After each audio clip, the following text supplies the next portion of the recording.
I have sinned against the Lord.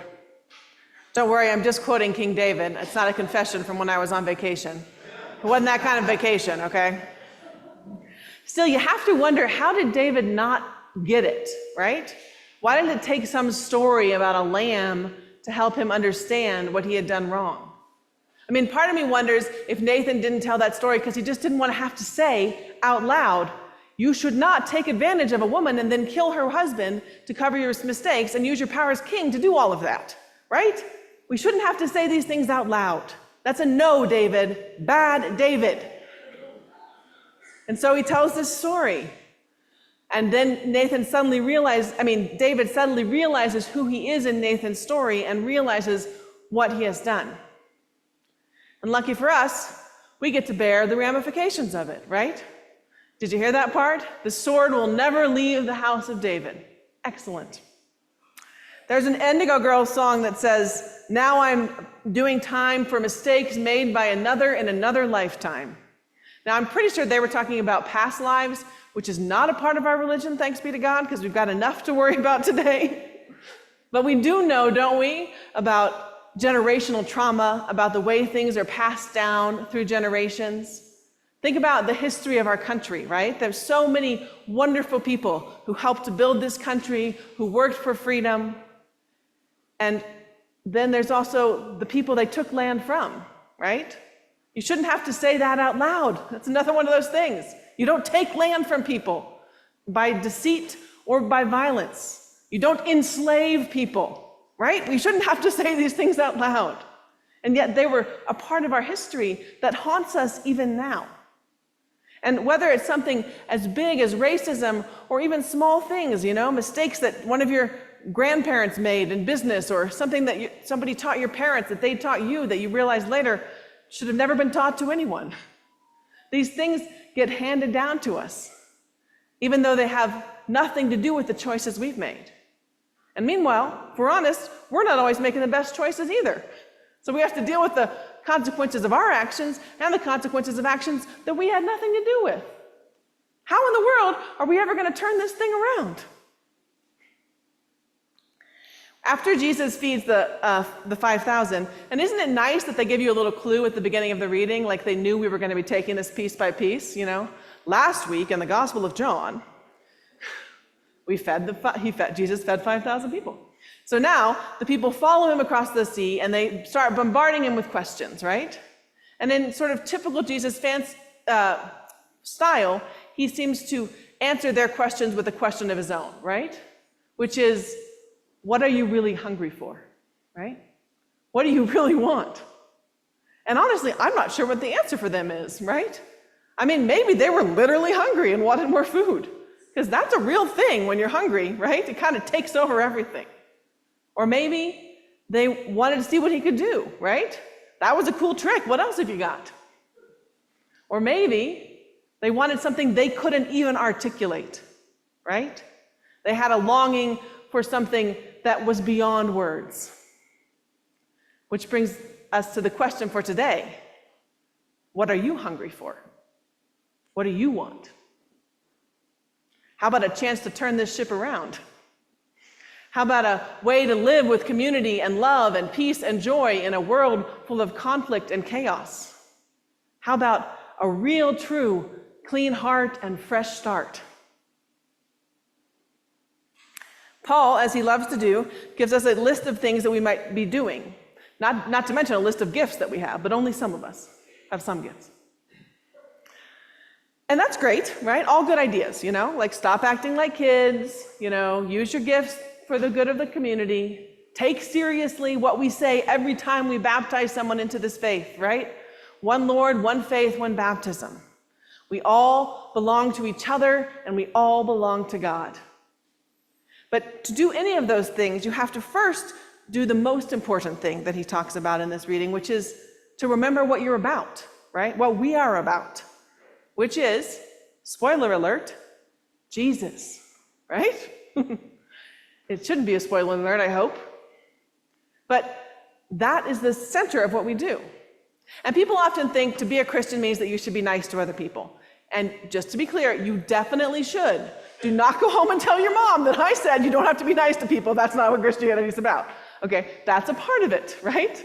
But if you know, when Jesus teaches that commandment, he says, the second is like unto it, right? That's the second part of the greatest commandment. And the first one is to love God with all your heart and mind and soul. To love God with every essence of your being. To put God at the center of your life.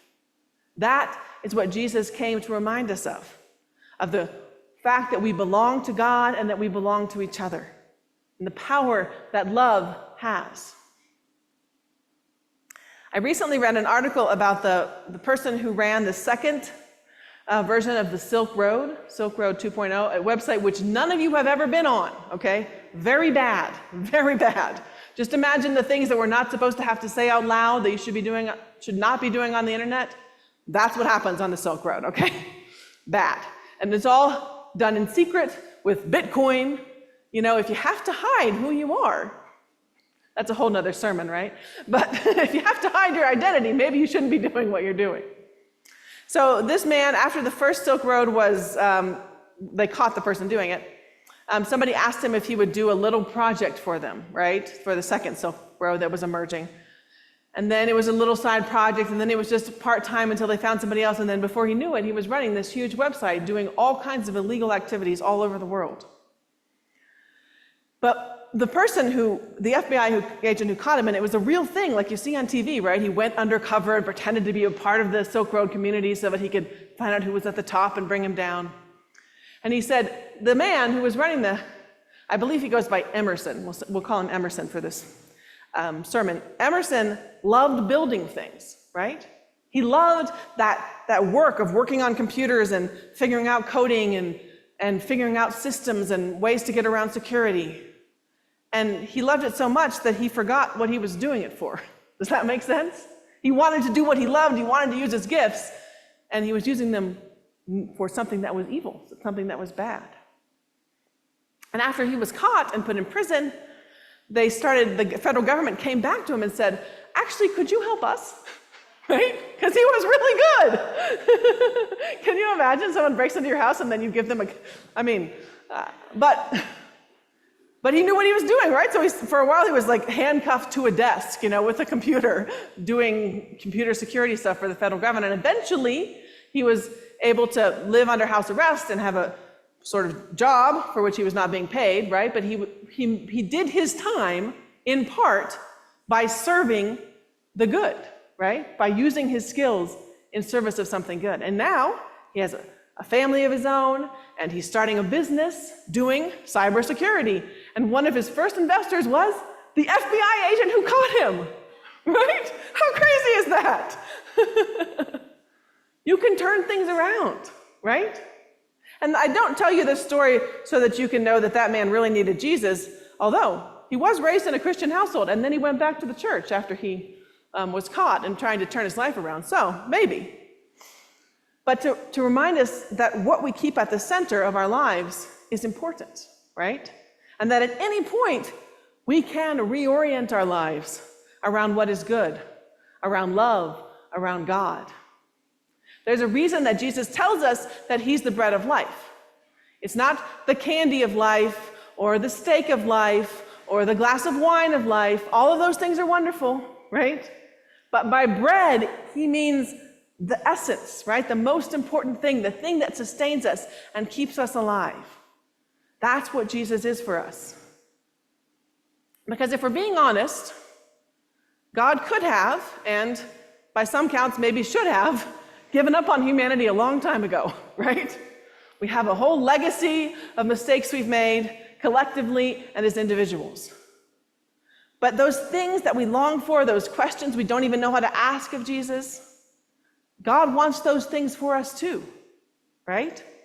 That strange story that David got told, God was sending prophets telling us weird stories for like centuries, y'all, right?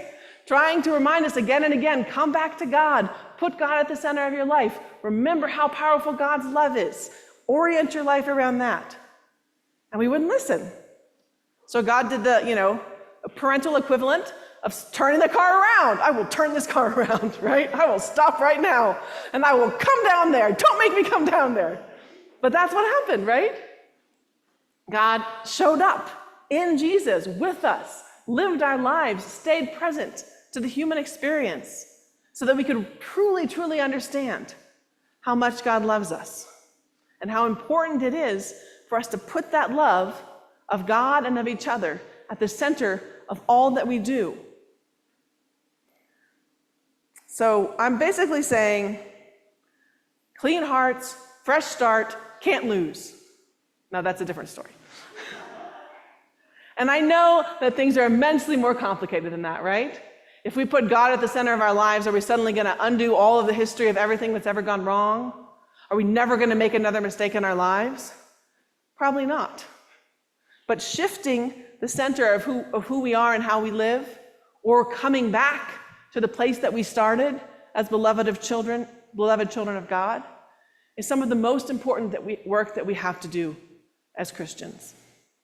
And lucky for us, we get to keep doing it, right? God gives us the grace to start again and again and again and again, and probably one more time after that. Because no matter how many times we move away from God, God never moves away from us.